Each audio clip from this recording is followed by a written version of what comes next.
Okay, hello. So I'm going to be carrying on working on the renderer this evening. I've got this diagram with a bit more stuff in it than I had last time. All this stuff has been done, these early commands, just to get the renderer initialized, a render target, and clear color. I looked at the next D3D tutorial from the samples of MSDN, and the second tutorial is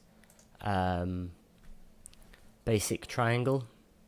So I'm going to run that now, and basically I'm going to try and get this triangle on screen in my engine and game configuration. So what I've already done, I had a look through the code and I've analysed which D3D functions I'm going to need.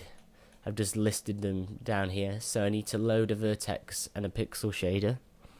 I need to create a vertex buffer with some data. In this case it would be 3 vertices with a position and I think a colour. I need to create an input layout for the vertex buffer to describe the contents of the vertex buffer. I need to set that input layout, set the primitive topology. I need to also create, they call it raster state in D3D, and you can have a raster state which includes cull face and the cull face direction and your cull mode or wireframe mode, solid fill mode, and all that kind of stuff. That was actually present in the first tutorial, but I'm just setting the viewport once. So I need to set the viewport and also set raster state, their individual functions. So I'll have to break that up. I need to set the vertex and the pixel shader, and then use a draw command to draw the vertex buffer. So there's all the functions I need. I'm not probably going to create a function for each one. So for example, I'm going to group together the load vertex and load pixel shader. So I just go load shader and I pass a parameter which I'll identify it as a pixel or a vertex shader. And the same goes for these guys, set pixel and vertex shader. The other ones are going to need individual functions. I also need a set raster state.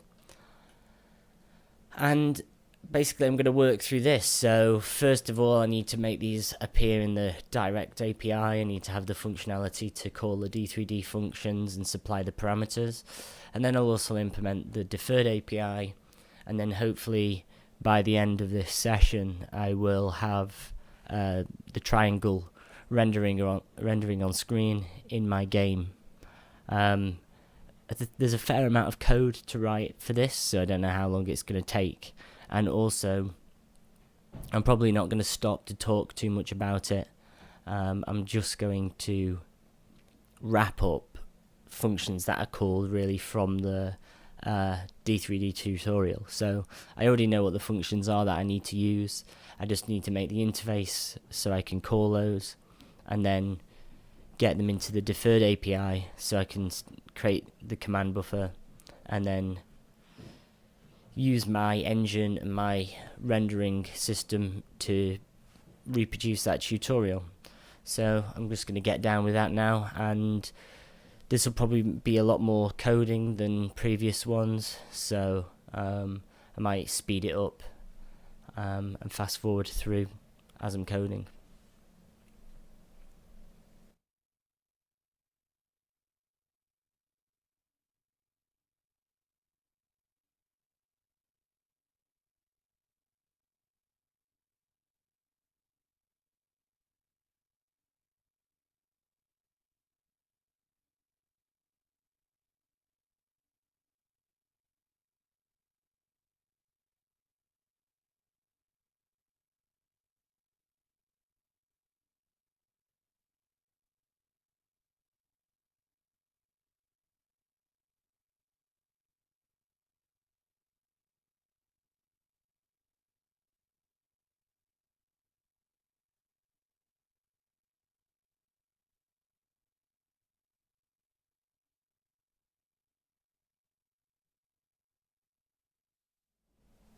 An additional thing I'm going to have to do when loading the shaders is create the bytecode for the shader. Now, you can compile a shader from a file at runtime using D3D, but you can also do it from a command line. So in your data build process, you build a shader binary and then you just pass it in to this create vertex shader function.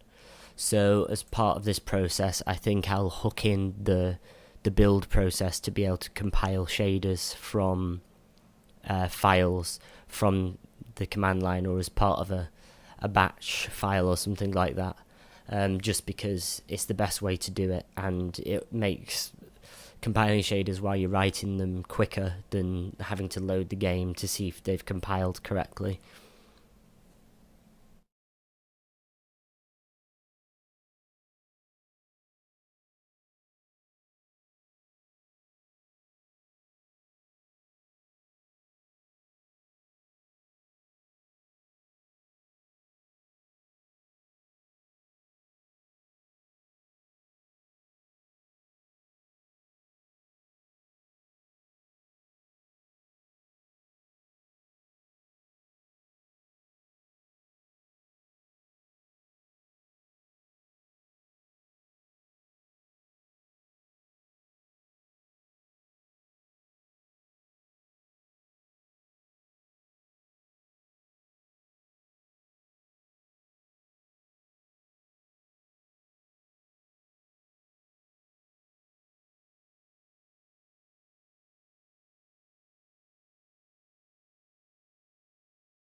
One thing that I've discovered here is that um, when you create a vertex buffer, you just go create buffer and you supply bind vertex buffer or index buffer, constant buffer, shader resource, render targets, all that kind of stuff, which is cool.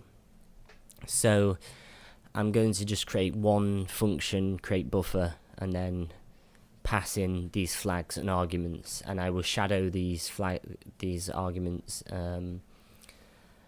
so that in OpenGL it can determine what kind of buffer you're trying to create and call the correct function. So it means actually it's nicer to have less functions in the graphics API, I think. So that's good to know.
I'm just redefining here the D3D flags. I'm going to call them the same thing, but I'll use pen instead of D3D, usage default, and I'll do all those.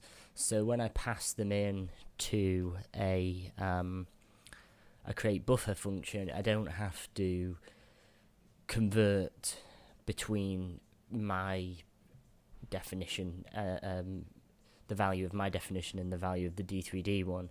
And in OpenGL, for instance, if CPU access flag is usage dynamic or whatever for vertex buffer, I'll just redefine the OpenGL one. So it's to save doing ifs or switch statements or whatever to convert these types between the two APIs.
I'm just looking at the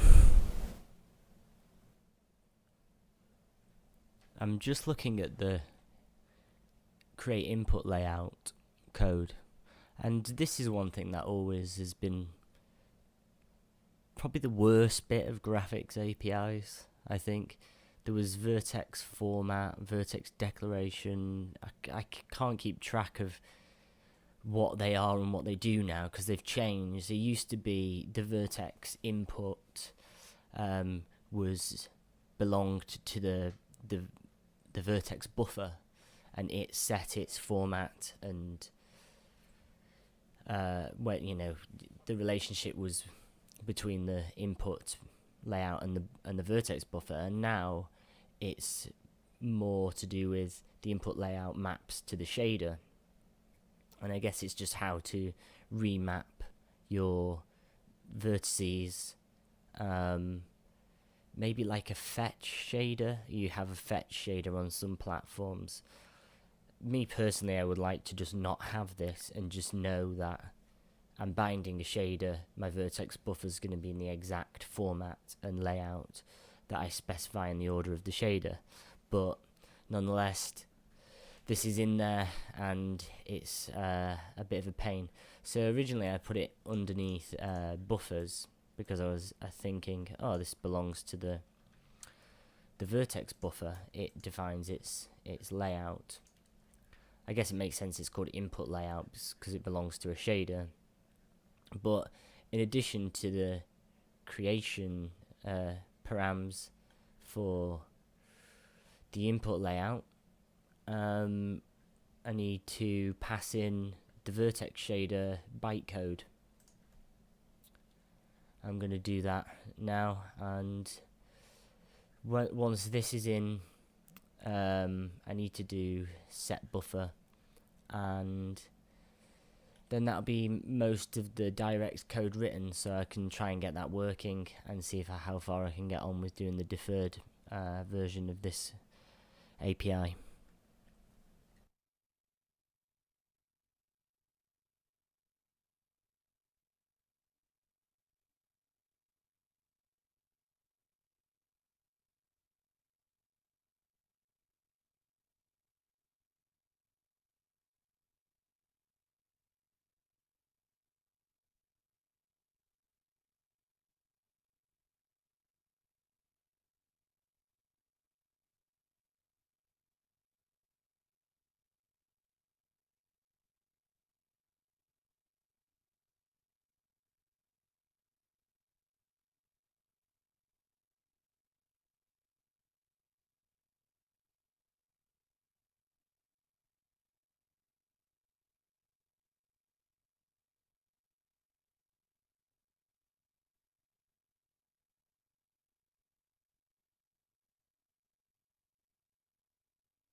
I can potentially take some shortcuts here because if I'm not using FX and I have individual vertex and pixel shaders, they should only have one input signature per vertex shader.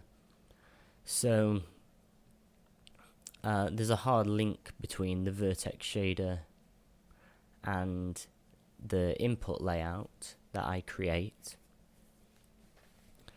So if I create ID3D input layout array, anytime I bind this vertex shader, I can also set my input layout to the correct one. For the time being, I think I'm going to do that just so I can get things up and running, and then it might become a bit clearer the best plan of action to take for this.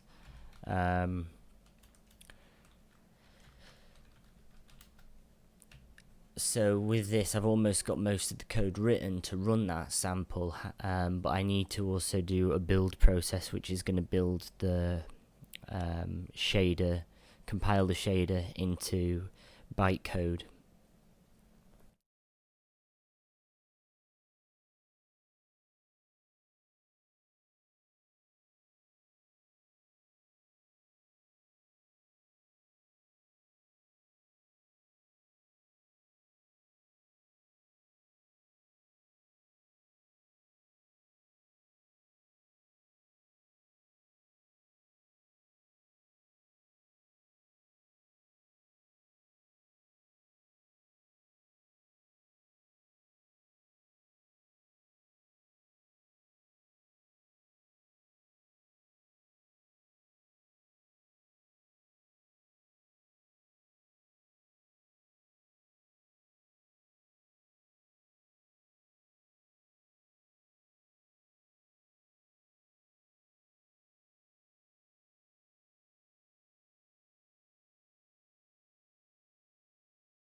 For the time being, I've made a decision to actually implement a and compile shader from file function.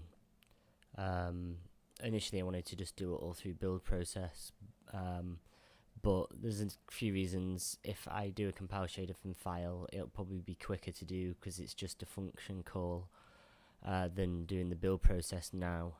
And also, OpenGL has to compile shaders from files, so I guess the create shader function in OpenGL would change. But yeah, I'm gonna just add that in now, and it's useful, I guess. It's just I didn't want to have any unnecessary code to maintain, but I'm gonna go with it.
Okay, so I quickly got in the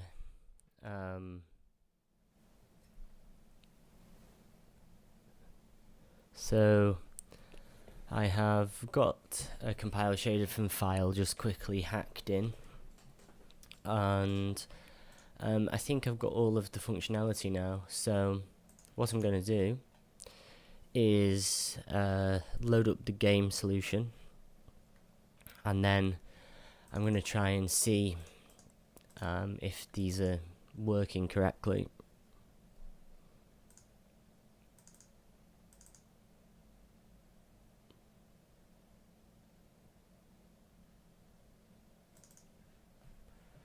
I will need to steal the shader.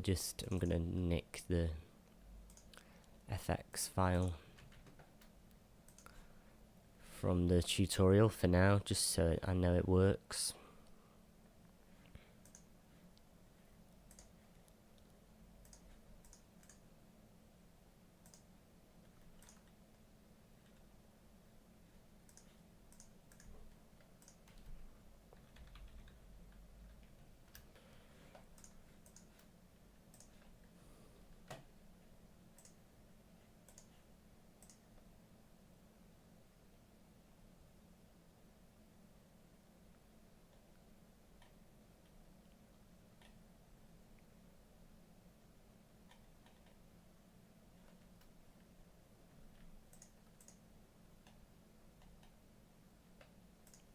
So I'm going to need to keep in the set active color buffer and clear and present. I'm going to keep those as they are. So I'm going to have draw calls which happen in between, and they'll go like bind vertex buffer, bind shaders, and draw. And then at the start of the program I will create vertex buffer and the shaders.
I've written most of my game code now to use this graphics API. So I've got create shaders, it compiles them from a file and then it loads them from the binary blobs. Create an input layout. I don't like the input layout, just the mechanism, it's annoying. Create a vertex buffer and then clear the screen, bind a vertex buffer, bind the shaders, draw, present. I'm using that through the direct API, so this will just call through to the directx functions. I'm going to test if it's worked. If this has worked, then that'll be pretty remarkable coding.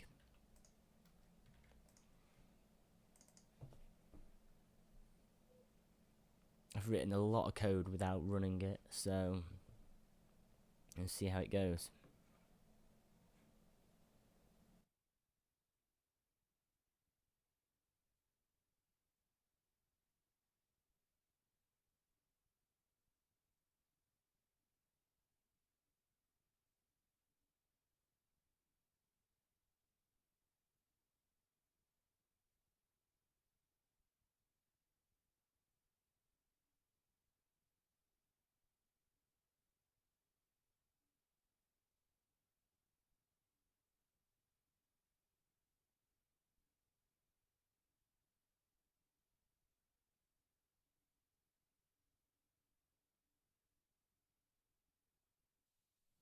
So it didn't work the first time, of course. It hit one of my asserts, so gonna find out which one.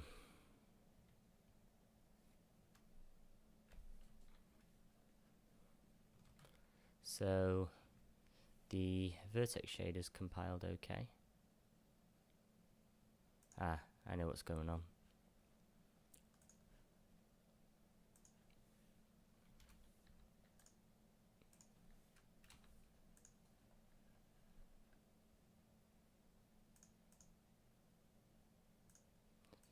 I'm gonna have to make a string API that goes in the engine so I can abstract string operations.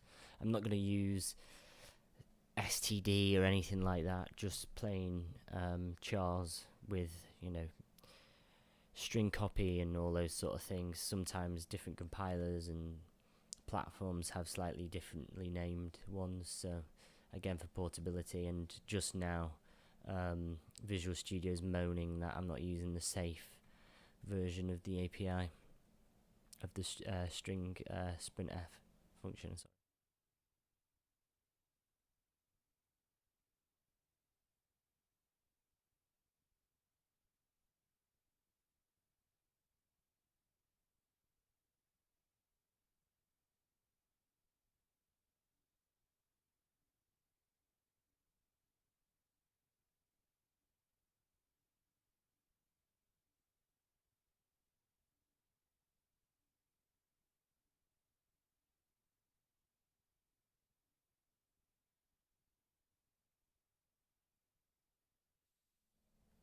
So created so far the vertex shader, the pixel shader, the input layout succeeded to create. I have high hopes for the vertex buffer to succeed, and it has. So now let's see if this works. Not rendered anything. Fuck off.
So I just had to make an set input layout function because I think I need to set the input layout, then bind the vertex buffer, set the shaders, and then draw.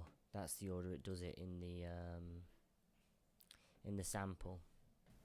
I managed to get it working not shortly after I rage quit before. I just included the tutorial function and slowly replaced the D3D calls mine one at a time to narrow it down, and it was just a typo. It was creating the pixel shader at index 1 when it should have been at index 0. So that's a relief that that's sorted now. More D3D commands wrapped up. Obviously, as I illustrated, it's error prone sometimes doing this kind of stuff, rewriting code, wrapping it up, so you need to be diligent. I was also annoyed about not being able to use Pix or the graphics diagnostic tool or whatever it's called, which doesn't seem to be available to me, so I need to look into that because it would be much more useful.